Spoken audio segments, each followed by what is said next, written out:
Ouais, bon, je vais parler de ma conférence qui est Store Sécurité Anonymité. Fait par moi. Euh, à propos de moi, pour ceux qui ne savent pas, je suis un étudiant à l'université qui va commencer sa deuxième année bientôt, très bientôt, et qui a commencé l'informatique en 2016 et qui a un intérêt pour le réseau, le code et le hacking. Et la façon que il y a une anecdote intéressante avec les réseaux, comment j'ai pu interagir avec Internet et réseautique. J'étais intéressé par principalement Linux et l'Allemagne. Puis j'ai rendu compte de plein de blocages de contenu. Puis ça m'a intéressé de investiguer plus loin dans ces blocages-là. Puis ça m'a fait découvrir éventuellement Tor, les VPN et tout le kit. Et la présentation serait divisée en plusieurs parties. Pourquoi il faut protéger l'information qui doit être transmise? On va parler un peu du fonctionnement de Tor, comment ça marche, l'étude des cas d'études de failles de personnes qui se sont fait prendre à cause qu'ils ont utilisé Tor, mais d'une façon qui est pas très optimale. Des conseils pour éviter ce genre de situation, puis aussi je vais faire un overview des autres outils qui peuvent aider à masquer, débloquer du contenu, masquer l'identité. Pourquoi il faut protéger l'info, notamment? Il y a sur le Darknet, il y a une raison pourquoi il existe, c'est surtout pour faire des communications sur des sujets sensibles qui pourraient attirer l'attention sur les yeux de certaines personnes. Et aussi de permettre de cacher les recherches à risque. Donc, notamment avec le site WikiLeaks qui utilise le Darknet pour faire du transfert d'informations, ainsi que le TorChat qui est un système de chat anonyme.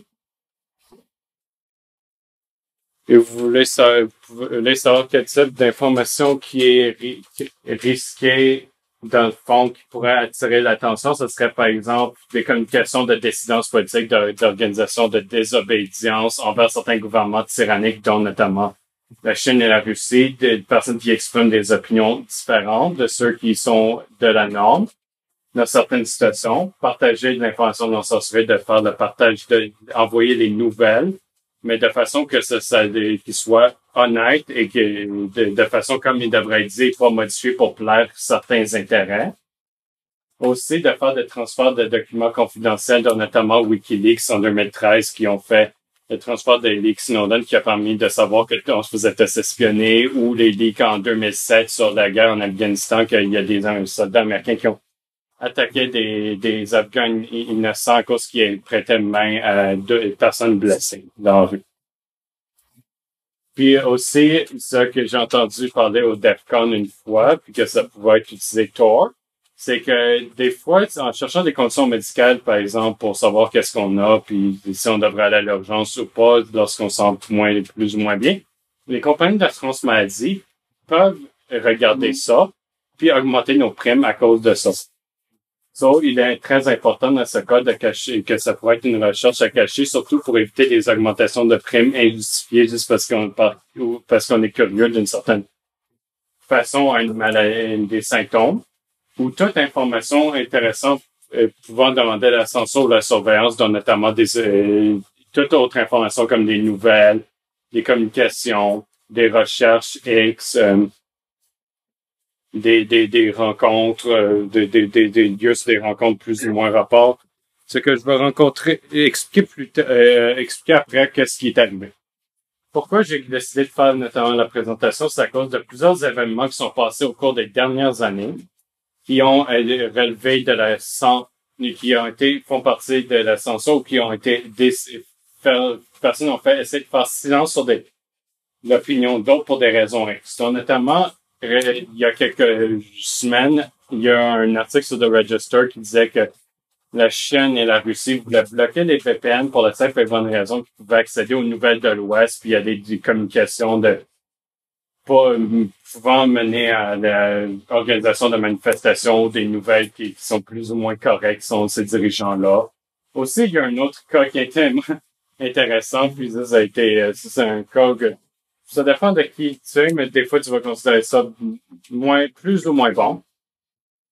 Il y a en début février, il y a un speaker controversé qui est Mino de Yiannopoulos, qui était aux États-Unis faire une conférence sur ses vues politiques. Puis il s'est fait menacer de mort, puis il a dû se sauver pour sa vie, ou sinon les personnes qui étaient qui ont saccagé le lieu, ils étaient sur le bord de le tuer. Il était à 2 cheveux de mourir. Oui, parle des cas comme Burlerman ou plusieurs autres cas que des personnes ont été faillies, mortes ou emprisonnées juste parce qu'ils ont dit quelque chose qui allait contre la norme. Aussi, en sens ça, il y a Turquie, après l'attentat en Turquie. Erdogan a bloqué Wikipédia parce qu'il pensait que ça aidait son j'ai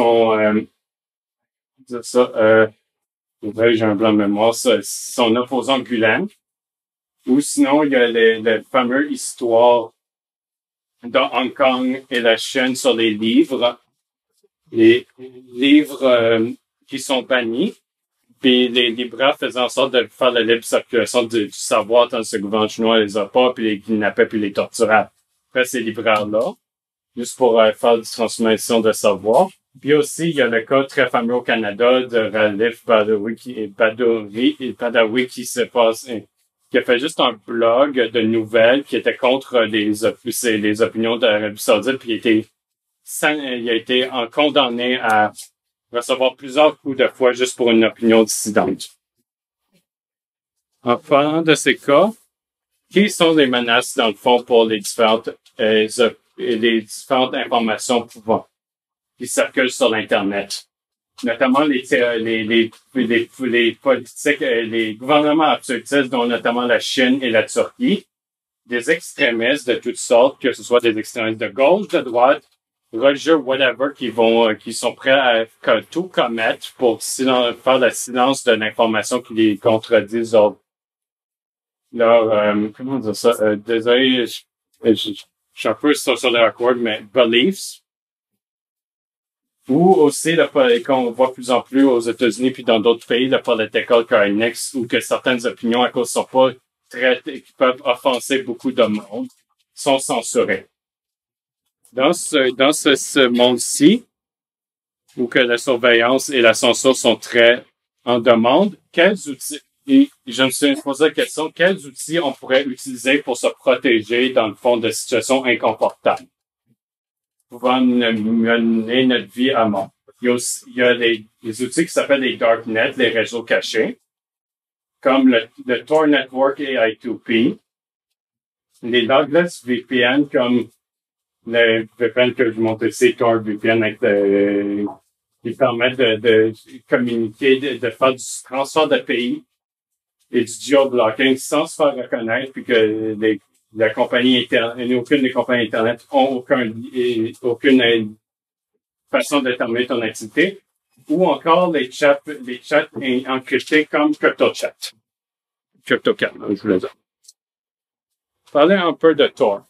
Tor a été créé par the US Naval Research Corporation vers 94-95 pour les opérants vivant dans les pays où que l'Internet pouvait censurer afin de transmettre de l'information notamment d'espionnage ou d'autres opérations, d'autres opérations qui pouvaient compromettre ou que les autres pays, qui voulaient pas que les autres pays sachent.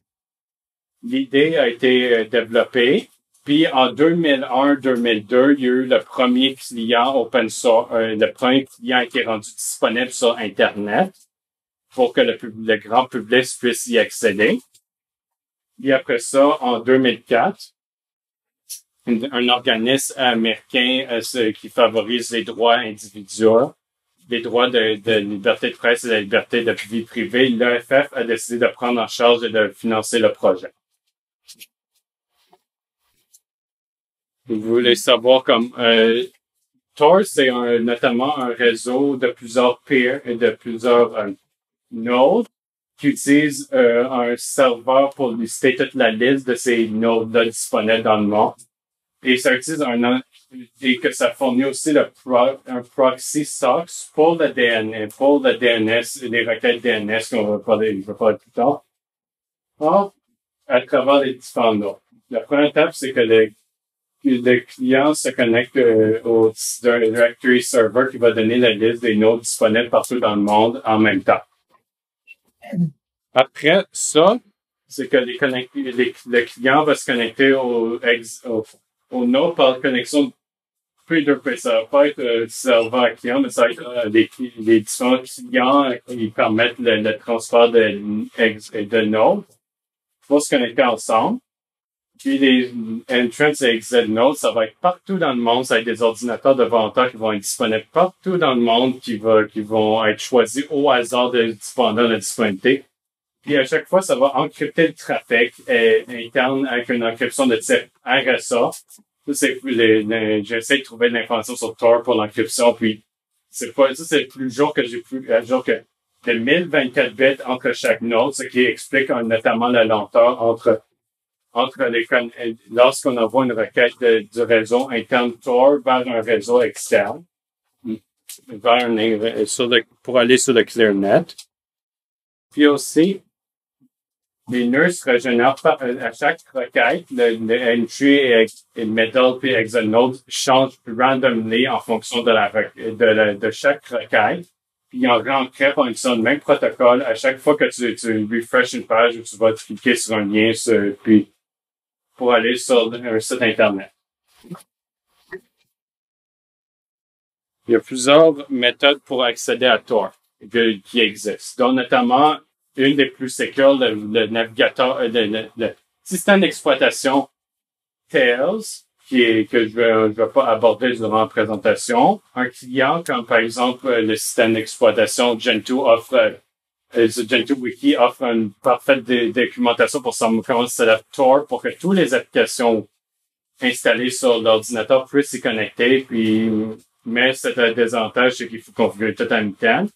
Pour ceux qui veulent juste naviguer l'Internet et les services cachés, il y a un service qui s'appelle le Tor Browser Bundle qui permet d'installer sur presque tous les systèmes d'exploitation une version du Tor Browser sécurisée, si mise à jour correctement. Puis il y a aussi une autre option intéressante que j'ai expérimenté avec NordVPN et certains autres VPN dont Tor VPN, c'est qu'ils permettent notamment d'utiliser le Tor Network pour se faire leur requête à partir du serveur VPN. Pour cacher ta localisation pour cacher la localisation du serveur géographiquement. Puis offre une meilleure sécurité. Le réseau Tor a plusieurs avantages. Il permet d'être anonyme et encrypte les communications afin de les rendre sécures, afin de rendre ces dernières sécures et permet notamment à des dissidents dans plusieurs pays, dont notamment la Chine, la Turquie et certains autres pays d'accéder à des sites comme Wikipédia ou des sites de nouvelles comme le Guardian ou The New York Times qui peuvent être assez critiques de certains gouvernements des fois, puis il y a de l'information presque non censurée. Et permet d'avoir une liste de services cachés qui sont seulement accessibles par Tor. Le navigateur Tor. Il y a plusieurs services il y en a des tonnes de services, dont certains qui sont légaux, certains qui sont illégaux, dépendant de la juridiction, mais il y a plusieurs services. Ça, c'est des services que je sais qu'ils sont encore actifs. Donc, notamment WikiLeaks, qui permet de notamment upload les documents, les leaks, par le browser Tor pour accéder à ça. Il y a aussi un journal non commercial qui base de donation qui s'appelle ProPublica qui permet l'accès aux nouvelles partout qui ont utilisé. Et Tor pour permettre un meilleur accès aux nouvelles dans les endroits censurés. Il y a aussi le moteur de recherche anonyme DuckDuckGo qui permet de search l'Internet non caché.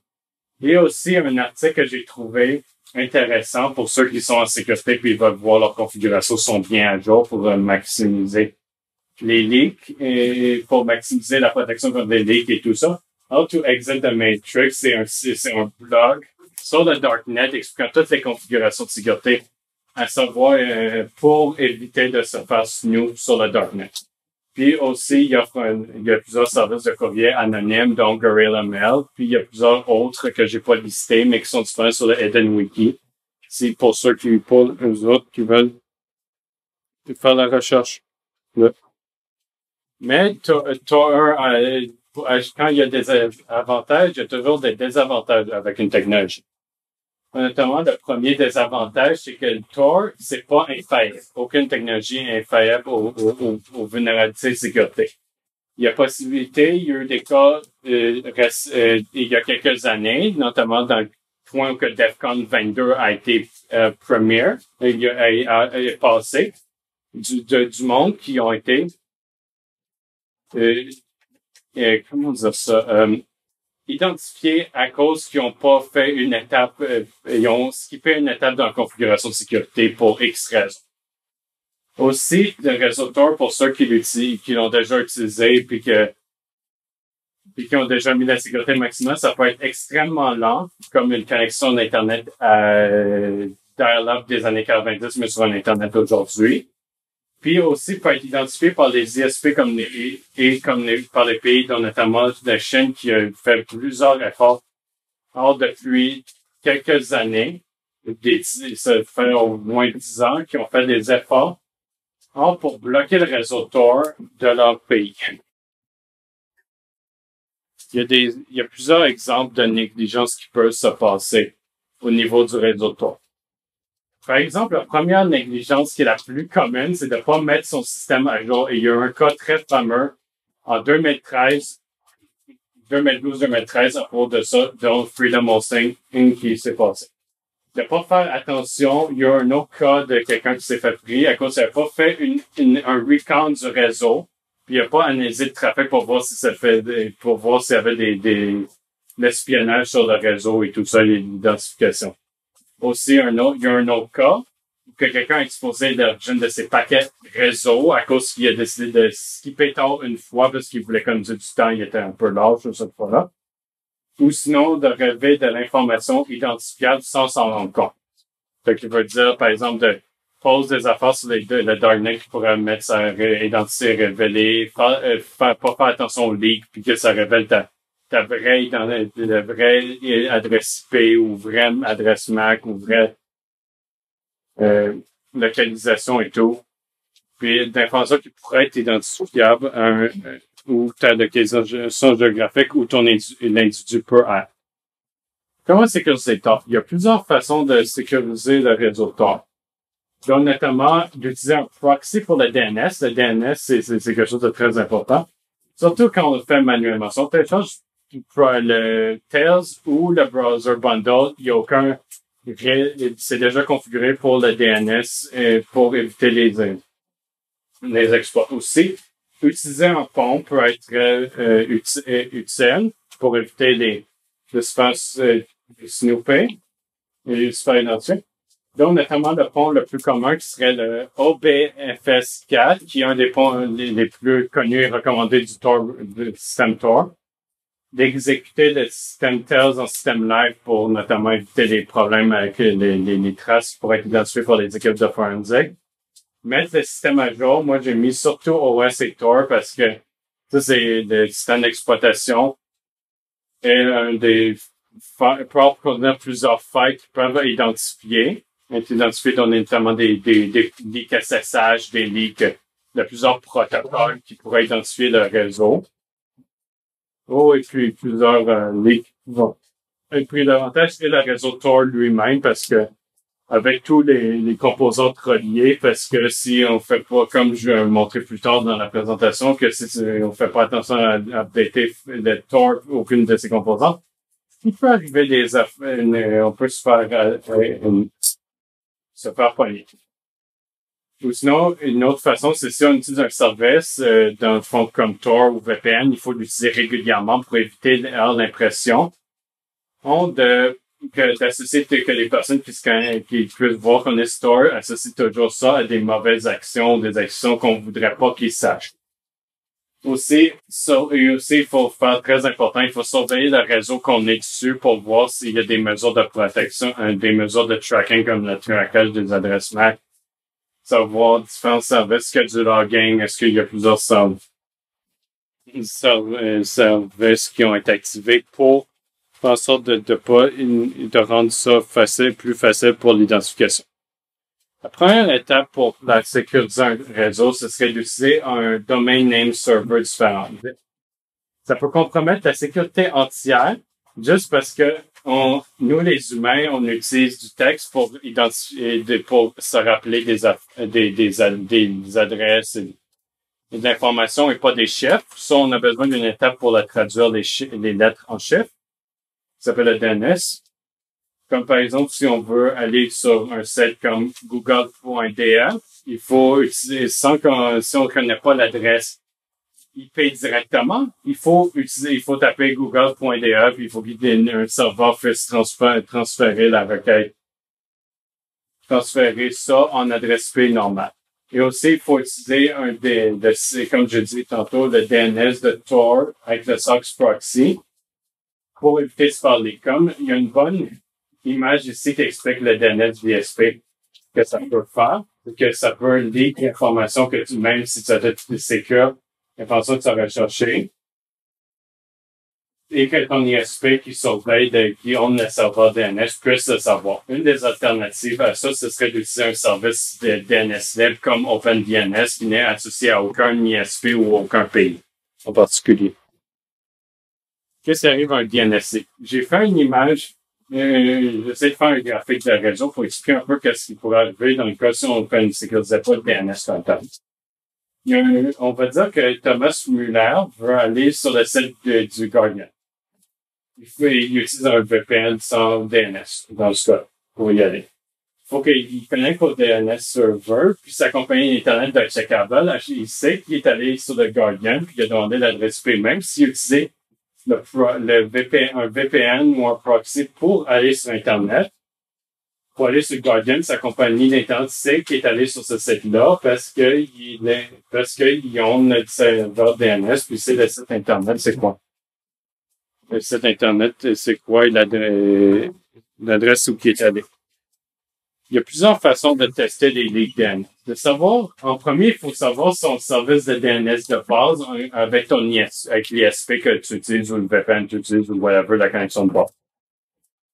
La deuxième étape, ce serait d'utiliser comme un DuckDuckGo, d'aller taper What is my IP, puis il faut que ça apparaisse une affaire différente que l'IP que tu as d'habitude. Puis tu passes plusieurs tests, tu testes pour voir si c'est dans le même pays. Et tout ça, même Internet Service Provider, il y en a avec les cartes et tout ça, tu vas voir ça. Puis après ça, si ça a tout configuré correctement, test de DNS leak test, il y a plusieurs services là. Moi, les deux personnels que moi j'utilise et je les ai testés, ce serait dnsleaktest.com avec, ça c'est une adresse d'un IP d'Italie d'un service VPN gratuit. J'ai pas caché l'adresse parce que n'importe qui peut l'avoir. Puis aussi TorGuard qui permet de chercher d'avoir une adresse, des IP d'adresse, les adresses IP les DNS utilisées efficacement. Pour éviter un DNS leak, j'ai fait un diagramme. C'est un peu plus compliqué, parce que je voulais savoir que Store était configuré correctement. Comment éviter un DNS leak? En premier, il faut utiliser un de ces tests-là, run plusieurs tests de DNS, dont notamment les autres que j'ai montré, puis voir les DNS de base. Comme par exemple, moi, je teste une connexion de l'Allemagne. Tous les DNS, ils venaient d'Allemagne. Puis ça, j'ai utilisé le browser Tor pour vérifier, pour aller sur le EdenWiki puis plusieurs autres sites, mais j'ai fait pendant ce temps-là le même test DNS. C'était un peu plus long, mais ça montrait le DNS de chacun des ISP des Tor ExitNode disponibles. Puis il faut s'assurer que les deux ne corrèlent pas ensemble, ou sinon ça veut dire qu'on a un problème de leak. Puis il faudrait éviter à tout prix d'utiliser le Tor à tout prix puis aller réparer le plus rapidement possible. Une autre option, ce serait d'utiliser ce qu'on appelle un bridge relay ou en français, j'essaie de traduire un pont. Ça permet de bypass les connexions censurées à Tor parce que les ISP peuvent reconnaître que tu es allé sur le Tor Directory Server. Ils savent pas qu'est-ce que ça fait, mais ils savent que tu as connecté sur le service en tant que tel. Un des tests un des ponts les plus connus, c'est WFS4, qui est un pont utilisant le TCP, l'obfuscation des paquets pour cacher l'adresse IP régulière. Puis en 2008, j'ai mis le Great Firewall of China parce que en 2008, le gouvernement chinois, ils ont rendu compte qu'il y avait trop de monde qui se connectait à Tor, puis ils ont bloqué tous les Tor Directory Server, puis presque tous les systèmes de données à Tor parce qu'ils permettaient de bypasser leur censure de savoir quel site Internet que les Chinois pouvaient accéder sur Internet. Qu'est-ce qu'un pont? Je vais expliquer plus en détail. Un pont, c'est un relay, dans le fond, comme un serveur proxy qui n'est pas reconnu officiellement par le réseau Tor, puis il n'est pas dans le Tor Directory Server. Donc, il permet d'éviter lorsqu'il y a une censure ou un blocage de Tor par le réseau, par un firewall ou par l'ISP ou whatever, au niveau du pays ou de l'ISP. Ça permet de se connecter indirectement au réseau Tor en passant par ce serveur-là, qui est notamment un des nodes pas reconnus. Pour l'anonymisation recommandée, j'ai lu sur le site de Tor, puis il disait que si pour l'anonymisation la plus maximale lorsqu'on surfait Tor, il fallait utiliser soit le pont OBFS3 ou OBFS4, parce que ça utilisait le TCP offusqué qui rendait les paquets presque illisibles lorsqu'il y avait le trafic était signifié et par un détecteur de paquets comme Wireshark. Une autre méthode, ce serait d'utiliser le système Tails. Tails, c'est une distribution Linux Live qui utilise le réseau Tor par-dessus TCP/IP pour les connexions par défaut. C'est basé sur le système d'exploitation Debian qui est reconnu pour être très stable et très sécure dans le monde Linux. Et une des caractéristiques, c'est qu'il peut être run d'un flash drive directement de faire un contenu du flash drive vers la mémoire RAM sans accéder nullement au disque dur, même pas une fois de l'ordinateur que tu l'utilises dessus. Puis aussi, le système live, dans le fond, à chaque fois que l'ordinateur est fermé et allumé, il n'y a aucune information que sur le disque, il n'y a aucune information qui peut mener qui est sur l'ordinateur utilisé, que la personne a utilisé Tails, alors que le BIOS a été changé, ou le FIP a été changé pour booter sur la clé USB. Ça n'a pas de détectable. Il y a des raisons pourquoi on voudrait utiliser Tails à place de configurer Tor sur son système. Notamment si on est paranoïaque ou qu'on veut essayer d'éviter d'éviter de laisser des traces d'activité qu'on peut avoir sur notre disque dur local d'une machine qu'on utilise. Notamment si on veut pas deal avec les configurations de sécurité puis voir est-ce que c'est correct et tout ça, on peut télécharger Tails, juste brûler en utilisant Linux Pendrive, Live Pendrive Trader logiciel, puis qu'on se crée une clé USB puis utiliser le démarrage. Ça au démarrage puis éviter. Pour notamment éviter la anonymisation logicielle au maximum si c'est mis à jour sur le dernier DVD sur le site de Tails a été téléchargé. Puis aussi, la raison la plus importante pour utiliser Tails, ce serait que l'ordinateur qui a été utilisé, si des personnes en forensic réussissent à l'obtenir, ils peuvent faire faire les scans qu'ils veulent, chercher tous les fichiers qu'ils veulent, puis il va y avoir aucune trace sur l'ordinateur qui a utilisé, que Tails a été utilisé. À part le fait que le BIOS ou le FI va dire que ça a booté sur une clé USB ou d'un CD. J'ai lu sur le site de Tails des recommandations qu'il y avait pour l'utilisation du réseau. Notamment, qui est très trivial, très important, ce serait d'utiliser toujours la version la plus récente sur le site Internet qui est disponible. Aussi, lorsque la fonction persiste, il y a une fonction sur les live USB stick d'activer la persistance qui permet de sauvegarder les configurations ou des fichiers pour qu'à chaque fois que tu boot de ça, ça ait toujours les mêmes configurations que tu usais. Va être obligé, ça, il faut le désactiver à tout prix si on utilise Tails, parce qu'il pourrait y avoir du malware qui se ramasse ou d'autres fichiers pour être là pouvoir identifier. Et aussi, il faut encrypter les documents. Si on télécharge des documents, il faut les encrypter pour éviter de faire en sorte que les documents soient que ce soit en plein texte, puis que ce soit lisible, le fichier, le type de fond. Moi, je vais vous ça. Puis aussi, très important, c'est de faire très attention aux métadonnées des fichiers sauvegardés. Par exemple, on peut de faire attention de savoir c'est où l'origine par exemple, d'une photo ou lorsqu'on crée un document PDF, de s'assurer d'éviter de savoir document PDF, d'éviter de révéler l'auteur du document PDF, ce type de données-là qui pouvait identifier le créateur.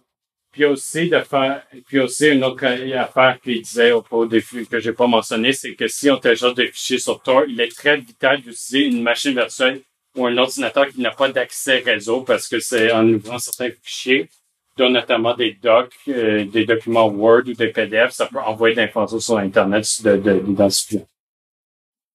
Puis aussi, lorsqu'on utilise Tor Browser sur Firefox, lorsqu'il détecte un certificat invalide, il faut faire très attention puis pas aller sur le site parce qu'il risque d'avoir que le certificat soit invalide par sa lettre qui va être brisé de façon cryptographique ou que le certificat a été modifié de façon volontaire pour permettre un backdoor dans le certificat pour que quelqu'un puisse snoop le trafic plus facilement.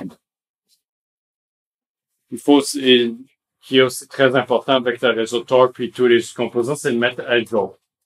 Si on utilise un système tel, c'est d'assurer que d'aller sur le site assez fréquemment, voir si on a la version de l'ISO, c'est la même que celle qui est disponible dans le new version. Et si on est dans un système plus local, comme Windows ou Linux ou Mac, c'est dès que les mises à jour sont disponibles, de minimiser au maximum le délai entre le jour où l'update a été release, rendu disponible, puis la journée puis le moment où il a été patch. Le système. Donc, notamment quand on utilise le Tor Browser, ce que je recommande, qui est recommandé de faire, c'est lorsqu'on voit le petit icône ici, avec le point d'exclamation qui blinque comme un GIF. De vérifier dans notre Tor Browser Update avant de faire ça, parce qu'il peut arriver que si on ne fait pas ça, qu'il pourrait avoir des vulnérabilités qui sont pas patch et qui pourraient leak l'information, comme dans le cas suivant. Il y a un cas en 2012 d'une compagnie qui s'appelle Tormail, 2012-2013, de Freedom 5 qui offrait le service de courriel Tormail, notamment, un de leurs services. Le créateur a été pas pris parce qu'il y a eu un exploit développé par la NSA à l'époque parce qu'il y avait le symposium anti-Tor puis il voulait attaquer Firefox. Il y a un exploit JavaScript. Puis à l'époque, le Tor browser n'utilisait pas l'extension NoScript qui permet de bloquer le JavaScript malicieux puis bloquer tous les scripts malicieux pour éviter la dénonisation maximale. Puis la personne avait Firefox SA 17, le Tor browser basé là-dessus, sur cette version de Firefox, qui était vulnérable à l'époque parce qu'il fallait faire la mise à jour à Firefox 21 pour éviter de se faire rendre vulnérable. Puis la personne s'est fait notamment des hackers Anonymous puis de la NSA l'ont hacké puis s'est ramassé en prison pour pour notamment avoir un service caché qui a des contenus qui seraient pas éthiques ou légaux de parler ici devant cette foule. Aussi, une autre façon d'éviter de se faire anonymiser, ce serait d'utiliser le browser Tor de façon constante. Ce que je veux dire par façon constante, c'est l'ISP peut déterminer si un utilisateur est connecté sur Tor s'il n'utilise pas de pont offusqué comme le OBFS4 ou il se connecte direct ou il utilise un réseau secondaire comme un proxy ou un VPN par-dessus ça pour cacher son activité. Aussi, il y a l'histoire du Packet Origin. Le Packet Origin, c'est dans le fond, d'exposer l'origine de localisation parce qu'il y a eu un moment de lâcheté ou ou que, dans le fond, qu'il y a une configuration mal à un certain moment, puis ça révèle de l'information sur la localisation physique ou l'ordinateur qui est utilisé. L'ISP et tout ça, de l'information. Et aussi, qu'est-ce qui est très important de faire, c'est de pas faire en sorte que les personnes qui surveillent le réseau associent ton utilisation du réseau Tor avec des activités que les autres considèrent laisser ou ou que tu veux protéger de l'espionnage. Il y a lors de DEFCON 22, il y a eu un hacker, un nom de Zaz, qui a fait une conférence presque similaire à la mienne. Puis, il a donné cette quote suivant. Looking for information in Tor is like finding a needle in a haystack. In order to make it more complicated to find the needle, one has to pile up more hay. Dans ce cas-là, je vais l'expliquer dans le cas que ça veut. Qu'est-ce que je voulais dire, c'est que si on met plus de trafic normal, comme par exemple aller sur les sites de nouvelles, aller voir des sites réguliers que ça s'associerait pas nécessairement avec Tor pour rendre la recherche de fait plus compliquée. Dans le fond, les personnes voulant aller chercher ton information auraient beaucoup plus de misère parce qu'il y aurait beaucoup plus d'informations que ce qu'ils veulent, puis ça rendrait la recherche de l'analyse de paquets plus complexe que c'est déjà avec les réseaux Tor. Il y a un cas assez commun avec pour utiliser Tor de façon commune qui s'appelle le cas de LOLSEC. Ce groupe-là est finalement reconnu parce qu'ils ont dédossé et ils ont fait des injections SQL sur notamment plusieurs sites, dont le Sony PlayStation Network Act qui s'est passé il y a 5 à 6 ans. Et notamment, ils ont attaqué le site de la SCIA. Puis, ça les a fait attirer l'attention d'organismes comme la RIA. Un des membres, Xavier Monsegur, il s'appelle Sabou dans le chat. Il est pas, parce qu'il est un peu pressé, puis il a oublié de connecter à Tor. La FBI quelqu'un s'est rendu compte de ça. La FBI l'a arrêté, il a donné un choix. Soit qu'il aille en prison, il se taise, puis il aille en prison pour un long temps, puis il gagne toutes les conséquences, puis protège ses amis, ou qu'il devienne un snitch, aille une sentence de prison moindre, puis il dénonce tous ses collègues qui travaillaient à collège. Qu'est-ce qui est arrivé, c'est que Sabou, il voulait pas aller en prison trop longtemps, ça, il a décidé d'accepter l'offre de la FBI.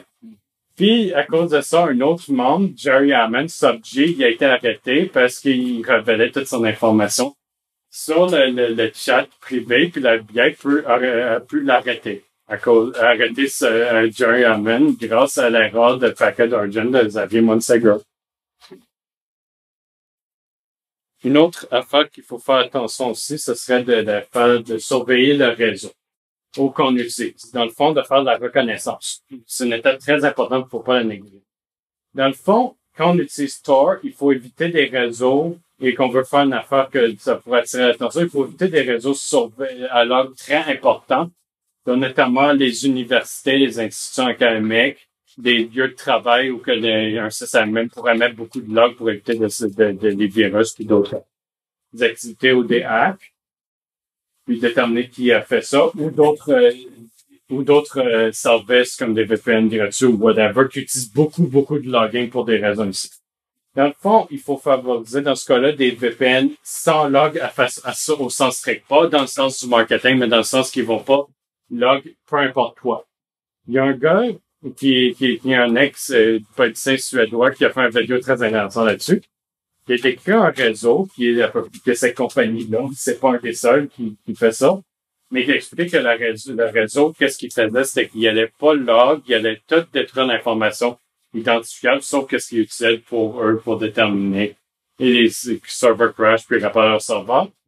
Puis il allait tout faire, même switcher de pays s'il fallait, puis abandonner des clients juste parce pour favoriser la protection et l'anonymité de leurs clients. Ça, quand on fait un attaque, on veut utiliser Tor, puis on sait que ça risque, on doit favoriser ce type de réseau-là à tout prix. Un réseau comme Private Internet Access. Ou sinon, si on n'est pas capable d'accéder à un réseau tant ça, il faut utiliser un réseau on sait qu'on va avoir beaucoup de trafic de personnes qui vont être qui vont faire beaucoup de différentes affaires, comme par exemple des réseaux publics au McDonald's au Canada ou Starbucks aux États-Unis ou différents réseaux publics Wi-Fi que beaucoup de monde vont utiliser parce qu'ils sont gratuits puis ils vont faire différentes affaires pour en sorte de rendre, pour faire l'effet du needle and haystack pour diminuer et dans le fond, la chance de se faire reconnaître. Il y a un cas avec de négligence avec cet aspect. Dans le fond, le cas d'Aldo Kim, un étudiant d'Harvard. Aldo Kim, il a viré fou avec un examen, puis à la place d'avoir une mauvaise note, il stressait beaucoup. Il a décidé d'aller faire un bomb hoax dans certains édifices, dont le Thayer Hall puis l'Emerson Hall. Il a décidé de faire un bomb hoax. Puis, il a utilisé un service anonyme de courriel, Gorilla Mail. Mais Gorilla Mail a un contrepartie en désentente. Garde l'adresse IP pour identifier les utilisateurs à la place d'un contre-utilisateur. Puis, ils ont fait de la reconnaissance, puis ça a donné un Exonode Tor autant que lui, il a envoyé ce courriel-là. Harvard faisait de la surveillance de trafic, puis ils ont identifié quelques étudiants, dont notamment qui était un des seuls à l'époque. Puis l'analyse trafic réseau avec l'adresse MAC et ça a révélé que lui là. Puis en plus de ça, cet étudiant-là était tellement stressé, il avait peur qu'il il a confessé l'affaire quand les personnes l'ont interrogé à propos de ça. Parce qu'il voulait savoir quel étudiant que l'utilisateur faisait. Il y a plusieurs autres réseaux comme Tor, c'est vulnérabilités, mais il y a d'autres réseaux aussi anonymes qui sont disponibles pour la communication. Donc, il y a un réseau qui s'appelle I2P, qui est un peu moins connu que Tor, mais qui est un réseau du Darknet, offre plusieurs services cachés comme du chat, des courriels, des sites de communication, de video streaming, whatever. Puis, comparé à Tor, il utilise le local host de la machine locale comme gateway pour rentrer ça. Ce qui veut dire que si on veut accéder à un site du ClearNet, comme par exemple le Guardian ou le New York Times, ou un site qui n'a pas de service de Etherpay, ça veut dire, dans le fond, qu'on va révéler notre adresse IP régulière. So, il faut faire très attention quand on utilise ce réseau-là. Un autre outil disponible, ce serait les VPN. Un VPN, ça permet de cacher le DNS, de faire la connexion, faire du cachage cacher le DNS pour savoir, pour dire à l'ISP que pas savoir qu'est-ce qu'on Google ou quelle adresse IP quel keyword on utilise pour faire une URL pour aller dessus. Ça permet aussi une fonctionnalité de bypass à censure, dont notamment un cas fameux de censure qui est pas nécessairement, qui peut être un peu plat pour certains, ce serait notamment qui est utilisé pour bypass des censures gouvernementales comme la GEMA en Allemagne, ou qui décide de bloquer tous les vidéos musique à cause que le monde paye pas d'argent. Et tant qu'il paye pas d'argent, il bloque les musiques vidéo. Ou décide de censurer comme comme j'ai mentionné précédemment, comme le New York Times ou Guardian ou Washington Post pour pas bloquer dans certains autres pays. Ça permet aussi de cacher la localisation plus safe d'où qu'on est. Ce qui veut dire que quand on fait des tests de DNS leak ou de What is my IP, ça va rentrer dans un autre pays ou une autre ville où qu'on est si on décide de l'utiliser. Ils permettent aussi comme NordVPN puis TorVPN notamment et plusieurs autres services permettent d'accéder directement sur le réseau Tor puis ils sont connectés ils sont faits exprès pour qu'on utilise directement ça pour rendre le tracking encore plus compliqué. Ça protège et utilise et encrypte le trafic, les différents types de trafic, les paquets réseau qu'on envoie. Puis il y a une grosse divergence entre les free puis les paid VPN services, que je vais parler un peu plus tard. Qu'est-ce qu'il faut faire attention quand on cherche un VPN, c'est les protocoles. Il faut favoriser des protocoles modernes comme le protocole OpenVPN. Éviter des protocoles anciens, des vieux protocoles qui sont pas très mis à jour, comme le PTP. Puis aussi, il y a d'autres protocoles, dans le fond, comme le L2TP qui utilisent ça principalement sur les machines Windows, mais que ça peut être aussi sécure que OpenVPN, mais ça dépend de l'encryption de la perte. Sun qui l'a mis, qui a configuré le serveur. Aussi, j'ai entendu un nouveau service qui s'appelle IPv2/IPsec, qui permet de faire l'encryption avec un algorithme d'encryption AES-256 ce standard-là. plus appliquer la technologie Porphyry Forward Secrecy. Porphyry Forward Secrecy, c'est une technologie qui permet de faire le renouvellement des clés d'encryption à chaque intervalle régulier. Par exemple, 60 minutes. Ce qui veut dire que si un hacker ou une personne malicieuse veut, ou un gouvernement brise la clé d'encryption, elle va juste avoir le trafic de 10 minutes de certains clients. À cause ces clés sont constamment renouvelées, tu peux pas avoir tout le trafic. Puis il y a aussi d'autres protocoles comme le protocole STP ou sur Windows ou OpenConnect qui est surtout utilisé en entreprise qui utilise une clé d'encryption GNU TLS 228. Qu'est-ce qu'on veut rechercher lorsque on cherche un VPN? Il faut éviter dans ce cas-là, c'est gratuit, ce n'est pas bon. Il faut éviter d'utiliser des VPN gratuits si possible. Parce que comment ils font leur argent, parce qu'ils ont besoin de run leur serveur, tout ça, c'est pas des volontaires comme le FF ou Tor qui mettent leur truc gratuit, puis que c'est le FF puis qui fait tout ça, puis c'est des volontaires. Eux autres, il faut qu'ils payent les data centers. So, si c'est gratuit, ils vont espionner sur les données pour se faire de l'argent pour payer leur data center. L'Internet des data centers puis tout ça. Leur staff il faut que la compagnie de VPN fasse tout dans son pouvoir possible pour éviter les cas d'espionnage puis de déanonymisation. Dans le fond, d'offrir l'encryption la plus sécure qui peut être possible, offrir les possibilités d'utiliser un protocole sécure comme OpenVPN, offrir un DNS dédié, plusieurs autres histoires. Puis aussi, il faut lire les privacy policy de chaque VPN intéressé pour voir s'il protège vraiment la vie privée. Surtout dans le cas où un organisme, quel organisme ils vont envoyer il y a des requêtes, quels organismes ils vont rester écouter. Est-ce que ça existe des gouvernements compétents comme eux autres d'Europe ou dans les États-Unis qui vont pas demander des affaires sexuelles, est-ce qu'ils vont répondre à des claims de compagnies privées qui veulent de l'information juste pour la vente ou du gouvernement qui vont juste ça pour la censure totale. Puis en plus de ça, il faut faire des tests de leaks, notamment les leaks DNS que j'ai mentionné tantôt. Puis aussi, il y a plusieurs autres tests. Il y a des leaks qui peuvent arriver avec la WebRTC de vérifier ça. Si ça leak, le WebRTC qu'il faut désactiver. Aussi, l'IPv6, s'il est activé sur les machines, de voir si on a l'Internet IPv6. Peut-être que le VPN protège juste l'IPv4. Sauf peut-être on va avoir l'adresse réelle d'IPv6 va être utilisée pour et ça va leaker l'information. Il faut que ça offre il faut que ça offre un protocole de type OpenVPN avec une très bonne encryption, parce que ça serait une des façons les plus sécures possibles. Puis aussi, une affaire que j'ai déjà entendu parler dans plusieurs fois, puis ça pourrait aussi, c'est une des raisons pourquoi il y a certains qui sont fait pogner là-dessus, notamment dans le cas de FreedomOC.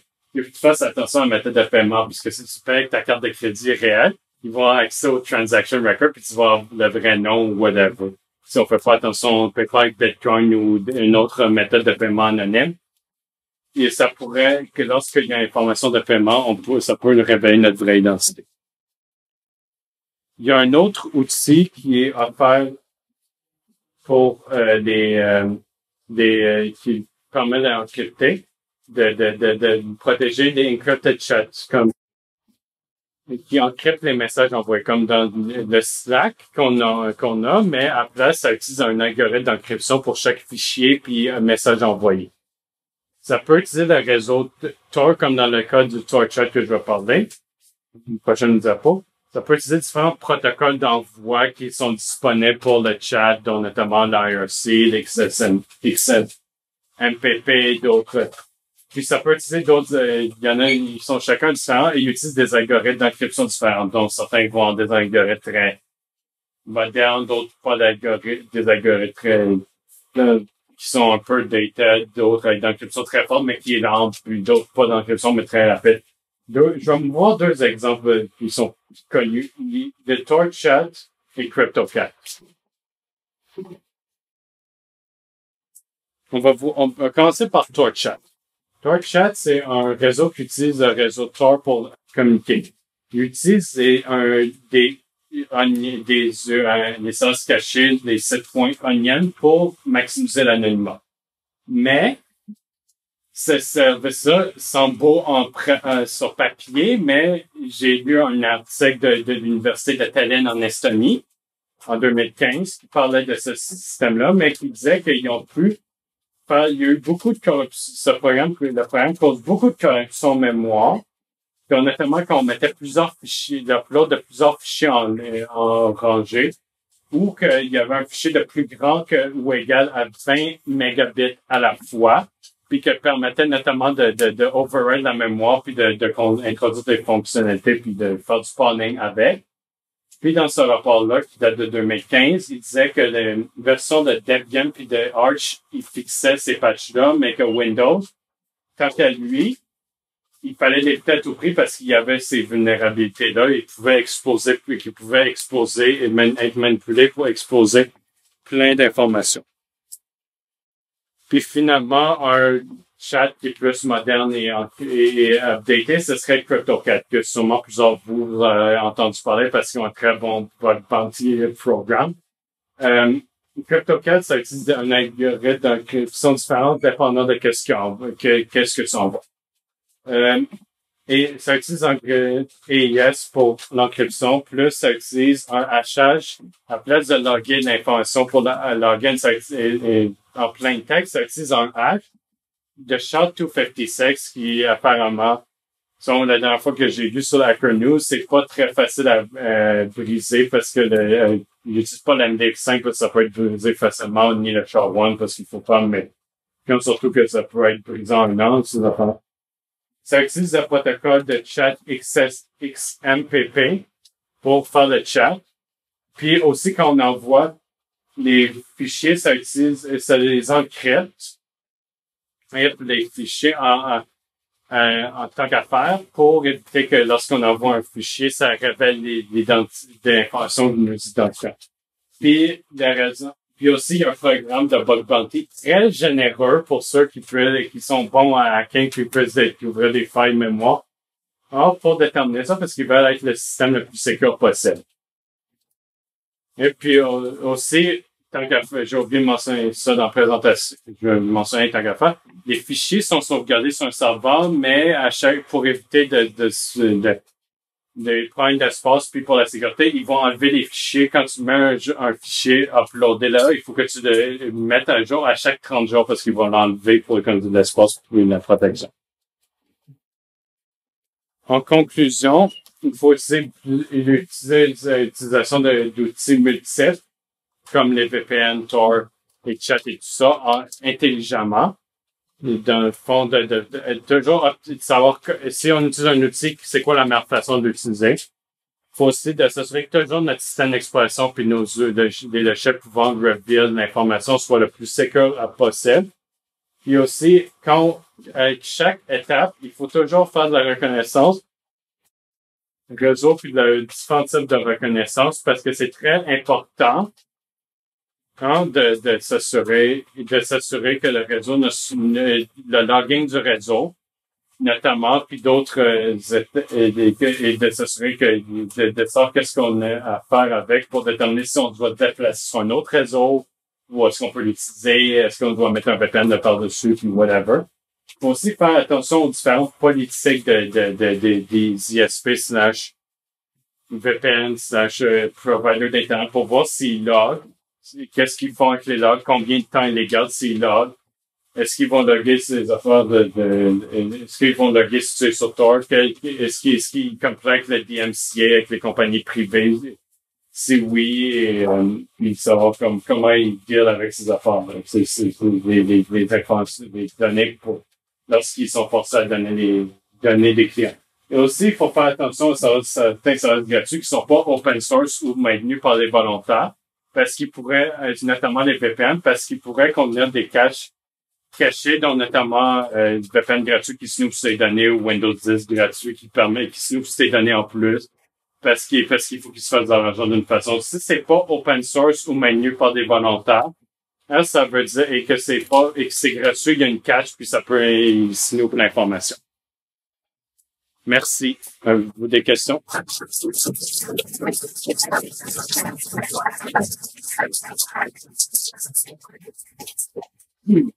Lavez vos mains si vous avez des questions. Il n'y a pas de questions? Oui. Comme un là, j'ai l'impression que c'est des techniques pour partir en guerre, mais ça peut être Oui, ça pourrait être utilisé pour l'utilisation quotidienne. Ça peut être utilisé, mais la seule affaire avec Tor pour l'utilisation quotidienne, c'est qu'il faut que tu développes ta patience parce que c'est très lent, puis il y a certains sites dans le Slack qui ne fonctionnent pas, puis il faut que tu utilises différents outils. À cause du JavaScript et tout ça, mais ça peut être utilisé pour des affaires anonymes quand ils cherchent des medical records. Je parle plutôt du contexte de guerre, d'aller en guerre en ce moment parce que c'est les meilleurs cas qui ont montré pour la sécurité. Mais si on veut utiliser Tor pour aller sur des réseaux, pour aller faire le trafic de tous les jours puis être anonyme, be my guest. Prenez juste en compte que tous les réseaux qu'on a présentement sont tous espionnés, c'est au Canada, aux États-Unis, par défaut, on devrait tout l'utiliser. Il y a juste un pays que je connais qui espionne pas. La Roumanie. Les autres vont juste attaquer. Mais non, ça, le trafic de terre, je pense que c'est à 80-85% légitime. Le monde l'utilise pour bypasser les règles du coroner.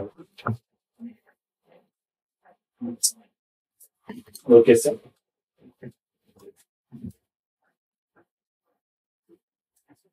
Oui. CryptoCat, pour Android, il y a quelque chose qui existe pour chatter ou utiliser le logiciel SMS sur son téléphone. Téléphone, j'ai pas checké, mais il y a Tor parce que j'ai pas de téléphone. C'est le problème, c'est que moi, j'utilise principalement des ordi. Mais sur Android, j'ai checké une fois parce que moi, j'ai une tablette. Puis, tu peux utiliser Tor Browser si ça te tente. Peut-être qu'il y a CryptoCat sur le cellulaire. Il faudrait que je check sur le Play Store. Mais peut-être qu'il y en a d'autres. Va checker des alternatives. Il y a un site qui s'appelle Alternative 2. Va checker CryptoCat ou TorChat puis vérifier quelles sont les alternatives. C'est la meilleure fois que je peux dire. The Guardian font un chat secret. Je pense que c'est Guardian, c'est le premier site de nouvelles à utiliser le Darknet. Ouais, c'est Ça met que on est en plein mariage, le signal, ils sont en signal. ouais. Qui est important, c'est vraiment on fait pour faire parce que je pense que pourquoi c'est arrivé, mais il y avait un mandat pour une personne, je pense qu'elle avait c'était son numéro de téléphone, l'adresse IP de la dernière connexion. C'est ce que tu regardais, je pense que le service il est fiable, il y a pas plus d'infos. Ouais. C'est une réponse hier. Ouais, c'est ça. Est-ce qu'il y avait une autre main levée? Est-ce que vous pouvez la lever, ceux qui avaient la main levée? OK, vous voulez, c'est une question? Victor, il faut que tu peux expliquer les choses. Le RSA 1024. Ça, c'est l'encryption. J'ai checké l'encryption. C'était très difficile à obtenir l'information, mais ça, c'était la date de 2014. Peut-être que ça a changé, mais ça, c'était un peu sur un... C'était ça.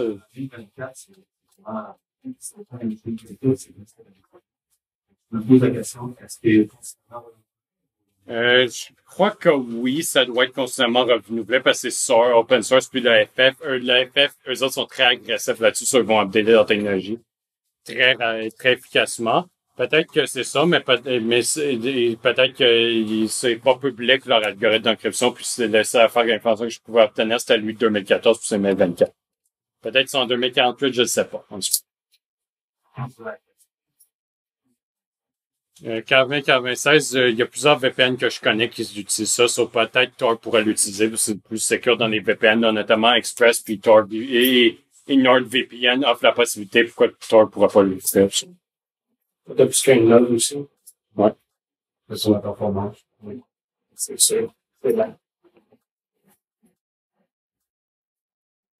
D'autres questions? Merci.